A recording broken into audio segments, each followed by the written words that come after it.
Vou falar um pouquinho, então, sobre nefrite por IgA. A nefrite por IgA, ela entra nas síndromes das glomerulopatias, tá? Então, aqui nós temos uma das síndromes das glomerulopatias. A nefrite por IgA, ela acontece por conta de uma deposição de imunocomplexos do tipo IgA no mesângio. Se a gente lembrar, então, o glomérulo, ele tem as suas estruturas, tá? E ele tem ali o epitélio externo, o epitélio interno, que é formado por podócitos, a membrana basal, e dentro da membrana basal, os vasos sanguíneos. O espaço que preenche entre um vaso e outro é chamado de mesângio. E o mesângio, então, ele tem a deposição de imunocomplexos do tipo IgA lá dentro. Então, por que ocorre essa nefrite? A deposição desses imunocomplexos causa uma lesão renal. Ele acaba impedindo com que o processo de filtração aconteça de forma natural e acaba impedindo, levando à lesão progressiva do rim, mais especificamente do glomérulo, por conta dessa infiltração de imunocomplexos que causam um processo inflamatório ali na região do glomerular, mais especificamente no mesângio. Lembrando que no primeiro vídeo eu falei que tudo que mexe no mesângio sangra. Então, a clínica da nefrite por IgA é uma hematúria. Sangra. O filtrado, ele vai sair com mais hemácias. E ele vai sair, então, uma urina rica em hemácias dismórficas. Porque nós estamos fazendo um processo de hematúria, um processo inflamatório aqui, que acaba lesando os vasos, lesando a região ali do mesângio. E consequentemente, as hemácias que não eram para passar, elas passam, mas elas, como tem uma lesão que abre espaço, uma porta de entrada para elas passarem, elas passam com dificuldade, saindo então na forma dismórfica. Então, falando um pouquinho sobre a nefrite, a IgA, por IgA, nós temos que pensar que esse é o tipo de síndrome, tá? Essa é a glomerulopatia primária mais comum que nós temos. Por quê? Apatia primária mais comum. Porque nos vídeos anteriores nós vimos ali a GNPE, e a GNPE, ela é mais frequente, só que ela não é primária, ela é secundária. Ela é secundária a uma infecção por bactérias, pelo estreptococo. Então aqui a gente tem uma nefropatia que tem, então, a causa primária uma lesão no glomérulo, e não uma consequência que levou a lesão no glomérulo, tá? Então, aqui é a glomerulopatia de causa mais comum, acomete geralmente entre os 10 a 40 anos, e mais sexo masculino, tá? Essas são as principais características da IgA, da nefrite por IgA.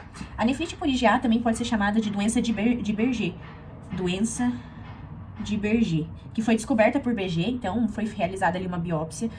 Basicamente, existe uma história em que começaram a desconfiar de que existia, de algumas pessoas que apresentavam episódios de hematúria sem nenhuma explicação, biopsiaram ali o rim, levaram pro Berger e o Berger identificou essa doença, por isso chamada doença de Berger. Vamos falar um pouquinho sobre a clínica da nefrite por IgA. A clínica, como eu disse, é uma hematúria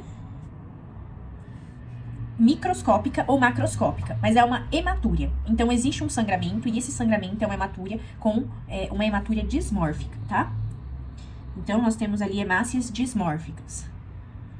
Hematúria com hemácias dismórficas, corrigindo. Aqui, o que a gente precisa ter em mente é que a clínica, ela pode aparecer principalmente de 3 maneiras, tá? Ela pode ser uma hematúria que vai e volta, pode ser uma hematúria que persiste por muito tempo, ou a gente pode ter uma clínica muito parecida com a síndrome nefrítica, tá? Então, existem 3 clínicas. A hematúria macrocítica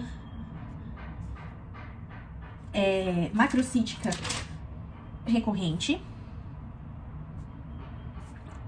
a hematúria microcítica persistente e a síndrome nefrítica. Bem, falando um pouquinho sobre a hematúria macrocítica persistente, a gente acaba comparando ela como se fosse uma asma no rim. Basicamente, existe essa lesão por IgA, mas ela só vai ser desencadeada, as crises de hematúria, elas só vão aparecer quando nós temos fatores de riscos que vão desencadear essas crises. Então, é igual a asma. O paciente tem a asma, mas ele só vai desencadear a asma por si só quando ele tiver fatores de risco que vão, fatores desencadeantes da asma. Então, aqui, nós temos alguns fatores desencadeantes. O exercício físico vigoroso, a relação sexual, nós temos infecções. Então, a gente pode ver que você tem uma infecção de garganta, pode desencadear uma hematúria, por exemplo. Infecções e vacinações. Esses são fatores que vão levar a um quadro de hematúria. Mas é uma hematúria que ela aparece de 2 a 6 dias e ela desaparece logo em seguida. Então, é intermitente, ela é recorrente. Em contato com os fatores de risco, ela pode voltar a aparecer. É uma hematúria que ela tem um prognóstico um pouco melhor, porque o que acontece? Apesar dela ser macrocítica, ou seja, macroscópica, não macrocítica, falei errado. Macroscópica, Aqui é macroscópica e microscópica. Apesar dela ser macroscópica, a gente acaba assustando. Só que ela é como se fosse, então, esse quadro intermitente, que ela vai e volta em crises. Então, a agressão no glomérulo, mais especificamente no mesanjo, só tá no momento das crises. Ela não é constante. Diferente da hematúria microcística persistente. A hematúria microcística, ela não é vista a olho nu, diferente da macroscópica, né? E por não ser vista a olho nu, a gente acha que o paciente tá bem e tudo mais, só que não. Ela é persistente. Por ser persistente, ela é uma agressão, ela agride o rim o tempo todo. Então, existe essa agressão pelos imunocomplexos o tempo todo no rim, e isso gera um prognóstico pior. Então, se a gente fosse comparar aqui, a gente tem uma asma e aqui a gente tem o DPOC. O DPOC, então, é uma doença crônica que acaba lesionando ali o pulmão o tempo todo, né? Aqui a gente tem uma doença, então, que tá lesionando o rim o tempo todo, porque ela é persistente, tá? Ela tem um pior prognóstico. Muitas vezes, ela vem acompanhado de proteinúria subnefrótica, ou seja, uma proteinúria que não chega a ser o suficiente, grave o suficiente para dizer que a gente está diante de uma síndrome nefrótica, tá? Então, menor que 3,5, geralmente. Que na síndrome nefrótica é 3,5 gramas, né? 350 miligramas ou 3,5 gramas, se eu não me engano. Uma informação importante aqui é que a hematúria macroscópica recorrente, ela é mais comum em crianças e jovens adultos. E a síndrome nefrítica nada mais é e muito mais parecida, ela é muito parecida com a GNPE.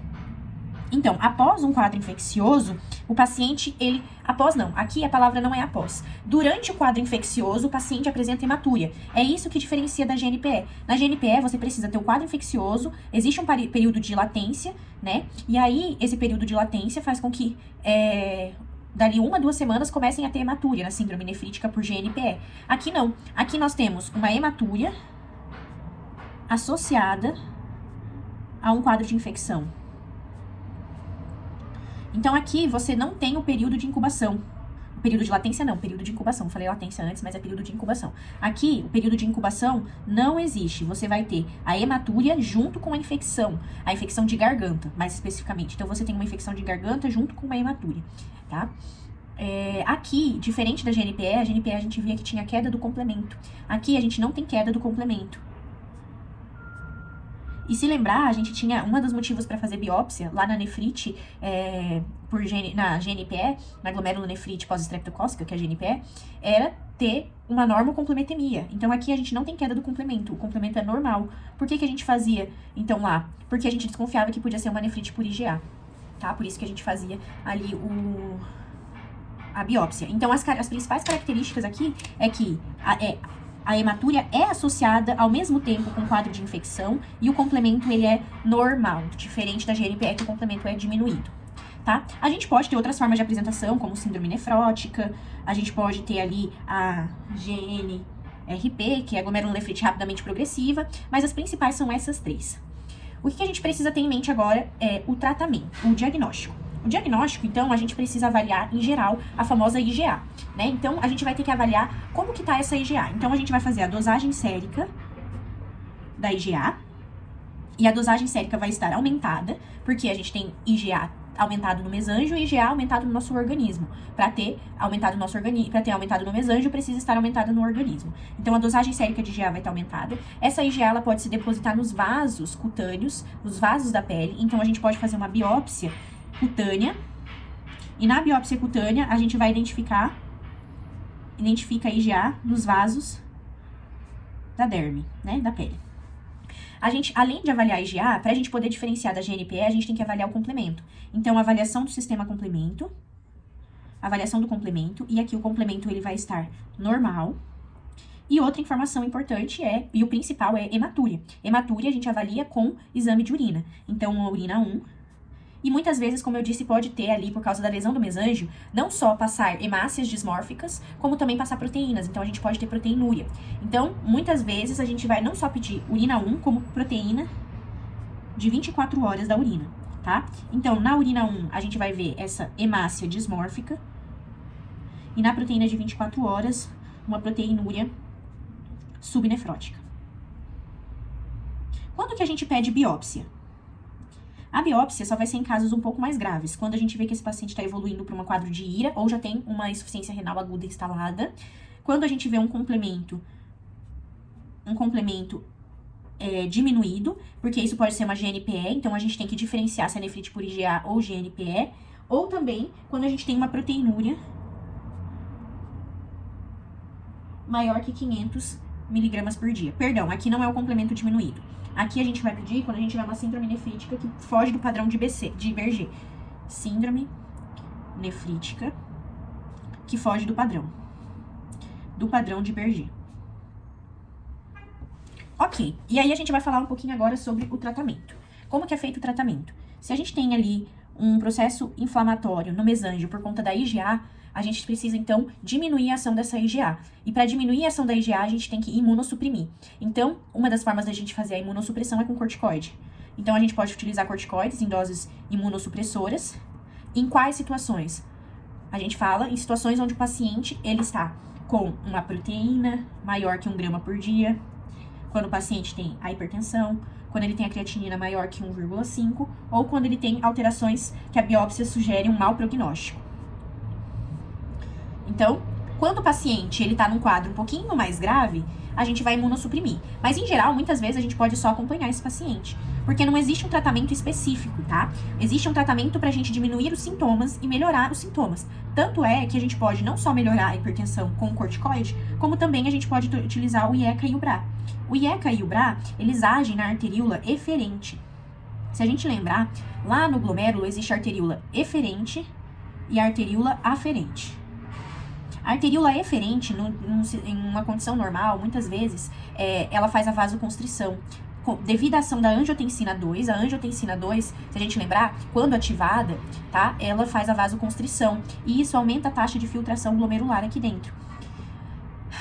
Em um rim saudável, isso é bom, porque vai filtrar mais. Em um rim que tem lesão inflamatória ali no mesângio, isso é ruim. Então, se a gente faz um IECA ou BRA, a gente diminui essa vasoconstrição. Então, o IECA ou BRA, ele vai atuar na angiotensina 2, bloqueando a angiotensina 2 e causando uma vasodilatação.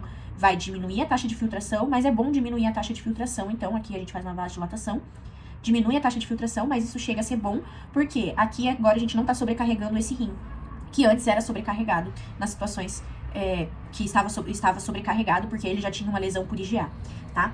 Então, aqui ele faz na arteríola aferente a vasodilatação, e vasodilatação no nosso corpo inteiro. Então, ele acaba diminuindo a pressão. E outro efeito colateral do IECA e do BRA é diminuir a excreção de proteína. Então, ele ajuda na proteinúria, tá? Então, esses dois medicamentos são os medicamentos que a gente usa. Atualmente, vem sido estudado o inibidor da SGLT. Eu não lembro, mas aquele medicamento SLGT, não lembro como que escreve, mas aquele medicamento que é usado no diabetes, na hipertensão, tá? Dentro da cardio também. Tem sido utilizado esse medicamento e tem boa resposta, então, para essa nefrite por IgA, tá? O que é importante a gente salientar? Quais são os fatores de pior prognóstico? Os fatores de pior prognóstico são a idade avançada, porque se você descobre numa idade avançada, quer dizer que provavelmente seu rim já estava sofrendo há um grande período de tempo e ninguém descobriu ainda, tá? O sexo masculino, a creatinina maior que 1,5, que isso já indica lesão renal, então já começa a lesão renal, né? Quando a gente tem hipertensão, porque já tá agravando um pouco mais o quadro, uma proteinúria persistente, maior que 2 dias, tá? Ausência de hematúria macroscópica, porque provavelmente daqui você tem a microscópica e a microscópica é pior, lembrar que a microscópica é persistente, então você tá lesando o rim persistentemente, tá? E depósito de IgA nas alças capilares, nas alças tubulares, ou seja, saiu do mesângio e já começou a depositar nos túbulos. Isso é muito ruim também e gera um pior prognóstico. Como que é o prognóstico desses pacientes? Em geral, o prognóstico é o seguinte: 60% tem uma evolução benigna, 40% tem uma evolução lenta para insuficiência renal, e 5%, menos que 5%, tem remissão completa. Passa dos 100% aqui, se a gente avaliar essa porcentagem, só que tipo, entre 50% a 60%, não são valores fixos, tá? Então, menos tem a remissão. E lembrar que é raro, mas existem algumas pessoas que têm a evolução rápida para insuficiência renal. Então, a maioria, 40%, tem uma evolução lenta para insuficiência renal e raramente existe uma evolução rápida para insuficiência renal. Lembrar também que muitas vezes a pessoa ela pode ter alguma nefropatia anteriormente ou já iniciar com um quadro de insuficiência renal e descobrir essa nefrite por IgA, tá? É muito comum, então, estar associado a isso.